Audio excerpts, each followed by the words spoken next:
સુરતના રાંદેર પોલીસે હનુમાન ટેકરી વિસ્તારમાં થયેલી હત્યાના આરોપીને ધરપકડ કર્યો છે। ઝઘડાના કારણે આરોપીએ ચપ્પુથી તેના મિત્ર પર હુમલો કરી હત્યા કરી હતી।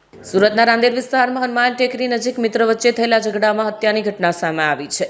ગાળ બોલવા બાબતે થયેલા વિવાદ દરમિયાન આરોપી મિત્ર રાજાએ ચપ્પુ વડે ઘા ઝીકી મિત્ર રાહુલ વાઘેલાની હત્યા કરી। ગંભીર રીતે ઘાયલ થયેલ યુવકને 108 એમ્બ્યુલન્સના કર્મચારીઓએ તપાસતા મૃત જાહેર કર્યો। ઘટનાની જાણ થતાં જ રાંદેર પોલીસ ઘટનાસ્થળે પહોંચી અને ગણતરીના કલાકોમાં આરોપી મિત્રની ધરપકડ કરી લીધી। પોલીસે હત્યાનો ગુનો નોંધી વધુ કાર્યવાહી હાથ ધરી છે। આજે રાંદેર વિસ્તારમાં ભાનકી સ્ટેડિયમ પાસે આવેલ રોડ પર એક શ્રમજીવી રાહુલભાઈ ગોરસિંહભાઈ વાઘેલા જે મૂળ દાહોદ જિલ્લાના જાલોદ તાલુકાના વતની છે।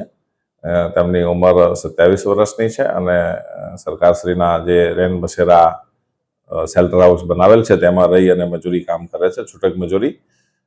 તેમની સાથે અબ્દુલ રહેમાન શેખ નામનો 42 વર્ષની ઉંમરનો છે, જે અહીંયા સુકૂન ટેનામેન્ટ રાંદેર ન્યૂ રાંદેર રોડમાં રહે છે। તે પણ ઘણી વખત મજૂરી કામે મળતા હોય છે, એટલે અમને પ્રકારની ઓળખાણ હતી અને બંનેને આજે ભાનકી સ્ટેડિયમ રોડ પર બોલાચાલી થયેલી અને એનાથી પછી ગાળાગાળીમાં જે આ અબ્દુલ રહેમાન શેખ છે ઉશ્કેરાઈ જઈ અને તેના પાસેથી થોડી વાર માટે ઘરે જઈ ચપ્પુ લઈ આવેલ।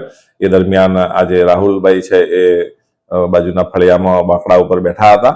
એ દરમિયાન તેઓએ ચપ્પુ વતી તેમને પીઠના ભાગે, છાતીના ભાગે ઈજા કરતા તેઓને સારવાર માટે લઈ જતા દરમિયાન મૃત્યુ નિપજેલ છે અને આ બાબતે હત્યાનો ગુનો નોંધી વિથ એટ્રોસિટીની કલમો લગાડી અને આગળની તપાસ DYSP Shri SC/ST cell atrocity સાહેબ નાઓ સંભાળેલ છે અને આરોપીને પકડી પાડવામાં આવેલ છે।